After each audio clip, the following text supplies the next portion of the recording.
নমস্কার, কেমন আছেন সবাই? নতুন একটা রেসিপিতে স্বাগত। আজকে আমি বানাবো এঁচোড় আলু দিয়ে একটা নিরামিষ বড়া। প্রথমেই আমি এঁচোড়টাকে একটু ভাপিয়ে নিয়েছিলাম। এঁচোড় আর আলু দুটোই ভাপিয়ে নিয়েছিলাম। তার মধ্যে দিয়ে দেবো হলুদ গুঁড়ো, নুন, ভাজা মশলা, বেসন, চালের গুঁড়ো, সামান্য চিনি, আদা কুচি সব কিছু দিয়ে মেখে নিয়ে বড়া করে নেব। বড়াগুলো ভেজে তুলে রেখে ওই তেলে দিয়ে দেবো জিরে, তেজপাতা ফোড়নে দিয়ে দেবো সেদ্ধ করে নেওয়া আলু।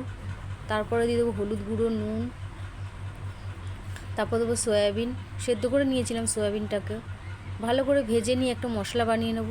দিয়ে দেবো আদা, গরম মশলা, কাঁচা লঙ্কা, টমেটো একসঙ্গে পেস্ট করে নেব। পেস্টটাকে ওই সয়াবিনের মধ্যে দিয়ে দেবো, দিয়ে সামান্য চিনি দিয়ে দেবো। তার কটা কাবলি ছোলা সেদ্ধ করে রেখেছিলাম ওটাকেও দিয়ে দেবো।